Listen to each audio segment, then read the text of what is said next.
Hi, I'm Charlotte and this is Bookish Mum of Blooms. Today I have made up a tag called the Tarot Book Tag, and that consists of me having chosen 7 tarot cards, kind of at random but also significantly. There's tons of cards that I could have chosen, but I've narrowed it down to 7, and they're going to become bookish prompts so that we can talk about some stuff that I've never talked about on my channel before, and I encourage any of you to use these prompts to talk about the books that they make you think of down in the comments. That would be really cool to see the sort of versions that you guys come up with, or if you've read any of the books that I talk about today. I'm not going to tag any bookish creators just because this is already outside of my comfort zone, making up something myself, so I'm not going to put any pressure on anybody to do it. If it's just me, that's totally fine. So the first one I'm going to start with is going to be the first card in what we call, if you don't know anything about tarot, I'm just going to give you a teeny weeny little insight into what it is. So you've got 2 parts of the cards. You've got the major arcana, which is full of cards that you will definitely know.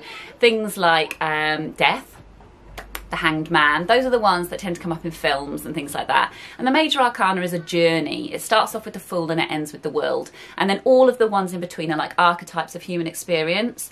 And then you've got another part of the deck, which is the minor arcana. And those are 4 suits of playing cards, very similar to sort of the hearts, clubs, diamonds, spades that you see in a regular pack of playing cards, except these all have meanings as well.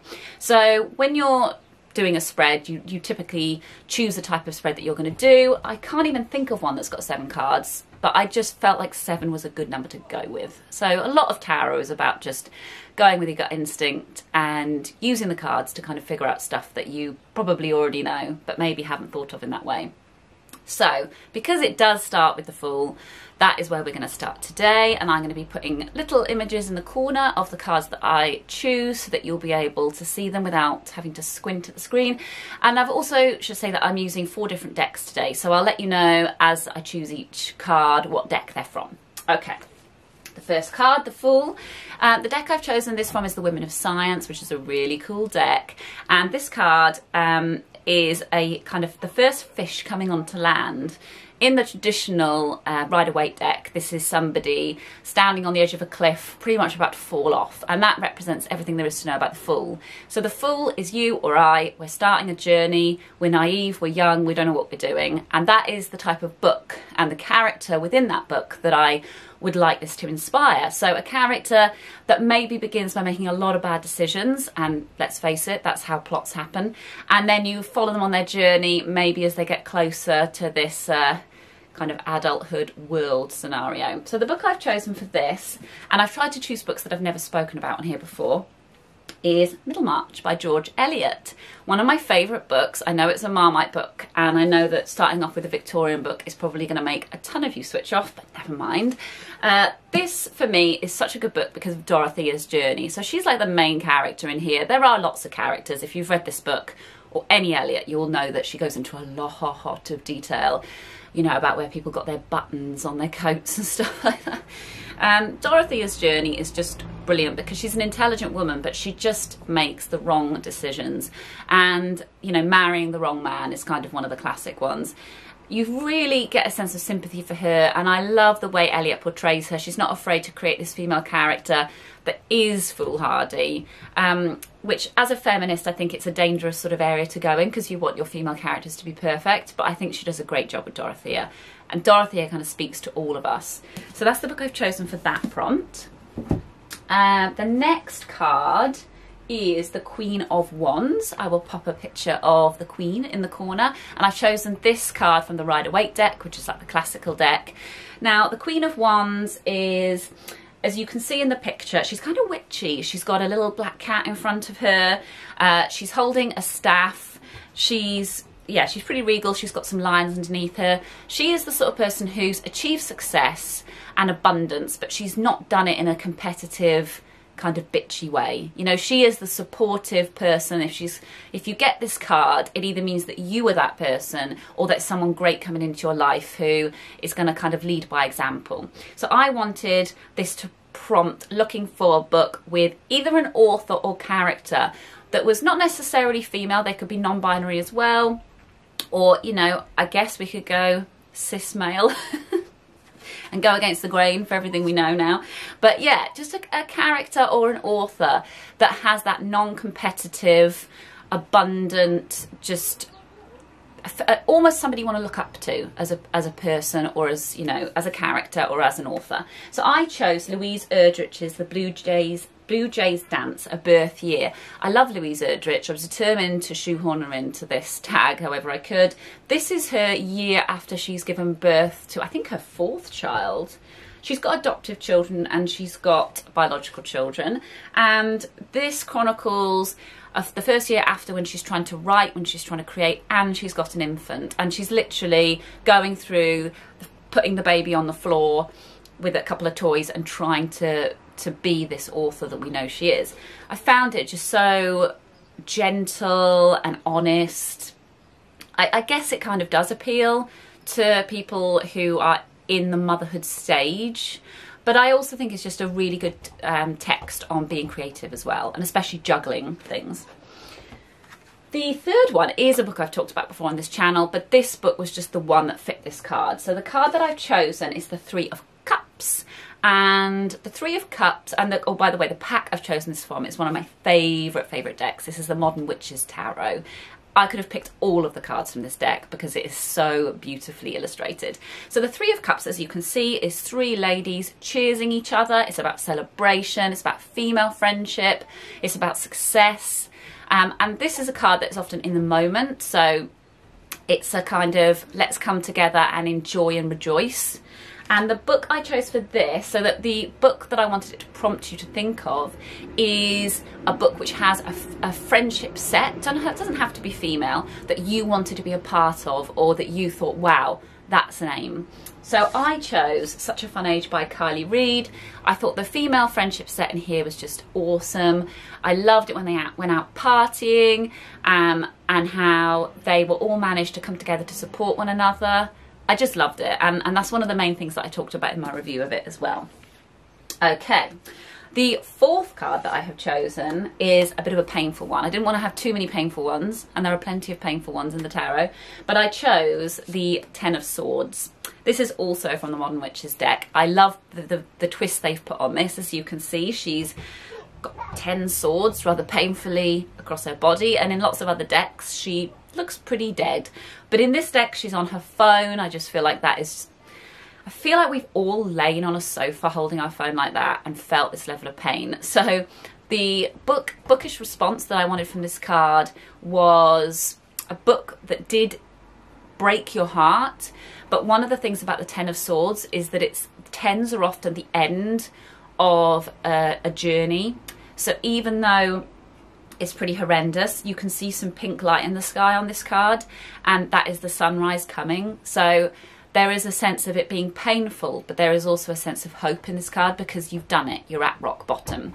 A book that I always want to talk about, but I read this before I started my channel, is A Little Life by Hanya Yanagihara. It's one of the best books I've ever read, and I don't say that lightly. I know, again, that this, I don't know what it is about big books, but sometimes they are just really Marmite. And there is a very strong trigger warning with this. This is just largely about abuse, in the sense that that is the kind of underlying theme that follows the lead character Jude around through his life, is this early abuse. And then there's a huge section which was very controversial when it was published that chronicles that abuse in pretty explicit detail. But the book as a whole, even though it's so painful, is so beautiful in that the friendship that chronicles between the men in this book is amazing. And just the interactions of the characters, this is Eliot-esque in the sense that there is the detail that you can't quite imagine one human being can pick up and then put on the page. I don't know how this happened, basically. I love it, and if you haven't read it and it's on your shelves, give it a whirl, unless of course those trigger warnings apply to you, and then I would tread carefully. What are we on now? We're on the 5th one. So I've chosen for this prompt the card The Sun, which I'll pop up here, and that's from the Rider-Waite deck. Now the sun is joyful. I think we needed some joyful after that. There's a baby on the back of a horse, because why not? Sunflowers. This is all about balance and kind of innocent joy. That's how I see it. It's returning to the state that are kind of, especially in kind of the way I perceive Buddhism, this idea of happiness being present, that we can create that's not an outside thing, that we can actually have that in our lives and create that balance even in times of hardship. So the book that I wanted this to prompt was something that made you feel balanced, you know, something that made you feel this. Maybe it was a book of healing, you know, maybe it was a novel that you related to and so it made you feel healed, or maybe it is a self-help book of some sort. And the book I've chosen is I think it classed as philosophy, and I read this when I was about 19. This is The Tao of Pooh and the Day of Piglet by Benjamin Hoff. Haven't read it in a really, really long time, so in that sense I'm always a bit nervous when I recommend books that I haven't read in the last decade. But this really changed me. This is the idea of looking at Taoism and the idea of the uncarved block as Winnie the Pooh from the A.A. Milne stories. And it's so easy to read. It's full of the amazing illustrations that accompany the Winnie the Pooh books, and it just manages to talk about something that's quite profound in this really basic way that anybody could really understand. And I keep meaning to pick it up again because I do need to touch base with that kind of thinking. The sixth card that I chose, in this deck, I'll pop the little image up there. This is the Muse Tarot, which I got recently with my Macabre box. So I don't know if I would have picked it up, but it is really beautiful. Like, the cards themselves are just really gorgeous. And this is the Seven of Materials in this one, but what we would traditionally call it is the Seven of Pentacles or coins. The pentacles and coins are kind of material. They can represent wealth. In this sense, this card, which in the traditional deck is, which I might put a picture up of the traditional deck image now as well, just because it will illustrate more where I'm going with this. The pentacles are in a hedge and there's a gardener kind of leaning on a staff, and there's this sense of, this is what I've made, you know, this is what I've achieved. It was hard and I've done it, and it may not even be much, you know, he's not a king or a queen or whatever, but I've done this. So I wanted this to prompt an idea of your own personal things that have mattered to you, so things you've cultivated within yourself. So it might be a book that is about a cause that you're really passionate about, like some kind of activism, or it might be a book about a hobby you have, you know, maybe you really love crochet, but something that you have cultivated within yourself that you feel has changed who you are. So a book that one of the things that maybe most describes me is the fact I don't eat animals, although I do call myself kind of veganish, because since Idris was born, I call it cheating, but it's not even cheating. I don't often want the things that I'm eating, but if they're there, I will eat them. And by that, I mean something like cake, for example. If it's got egg in, I will eat that. Or maybe if I make, because Idris is mostly vegan, but not completely, a pizza, I'll have a piece of pizza that he's not finished, that kind of thing. And I'm not happy about that. And so in some ways, this book, which is Eating Animals by Jonathan Safran Foer, is something that I really want to go back to and try and embrace. And I would say I'm like 95% vegan and I'm 100% vegetarian. But this is like a reminder to me almost that this way of thinking is something that really changed who I was. There are tons of books I could have picked for this, by the way, but I don't often talk about vegetarianism because it's quite an incendiary topic. People tend to get quite defensive about it, and if you're going to do that in the comments, then just, you know, go ahead, it's your choice, but I might not necessarily reply because it's my space, and you know, I don't necessarily feel like I've got the energy to do that. But if you are interested, my dad's read this. My dad is a carnivore, and I was raised on a small holding, just in case anyone's interested. So I have actually slaughtered animals and been part of the slaughter of animals. So I'm not talking about this from a very sort of removed bourgeois perspective where I have no idea what, you know, animal husbandry is, because I do. And me and my dad both really enjoyed this. My dad did not become vegetarian, but he does eat less meat. And I think he puts it in a really interesting way. And then the last card is the World. We have completed our journey. The World it's a gorgeous card. The one I've chosen is from the Rider-Waite deck. It's this figure, and they're sort of floating in the sky, and they've got the 4 different element signs, 4 different star signs. It's just a gorgeous card. I guess it's enlightenment, maybe. I wanted you to choose a book that if you could recommend everybody, and everybody read it, to change the world for the better, what would it be? Now that sounds huge, and when I actually went to look for a book for this, I just became completely overwhelmed. So don't think too hard about it. This doesn't have to cover everything. You know, I wanted to choose a book that was about, you know, the patriarchy, racism, environmentalism. You can't. I don't think there's one out there. So just choose something, maybe unexpected. So that's where I've gone with it. I chose Bill Hicks, Love All the People. This is a collection of his letters, his lyrics, and some of his routines. And I must have read this when I was about 27, something like that, after seeing the documentary, I think it's called American, The Bill Hicks Life. I'll put a link to it in my show notes. I don't know, if you're American, I've got loads of Americans on my subscription list here, and I don't think he's as famous with you guys, even though he is one of you, that he is in the UK. In the UK, Bill Hicks was huge in the 90s. You know, he sold out stadiums. He was put on TV unedited, whereas I think in America he was heavily edited. You know, Love All the People is a great title for this book. I felt like this brought me joy. It brought me joy, it brought me passion, it made me angry, it made me, I don't know, it gave me life. And he died incredibly young. He was 32, he died of pancreatic cancer. He could have done so much more, but I think what he did was incredible. And this, I need to read all of these again. This, for me, was just a life-changing book. And I feel, I don't know what it's like now. I'm kind of interested to see what it would be like reading it now that I've read a lot more books on activism, which I hadn't read back then. But I think it will stand the test of time. And I'd be really curious to know if you've read this book or if you've seen the film. I was kind of in love with him for about 6 months. I dreamt about him and everything. This is before I met my husband. And I was just like, I wish he was still alive because, you know, he's the man for me. Anyway, that gives you an insight into my brain.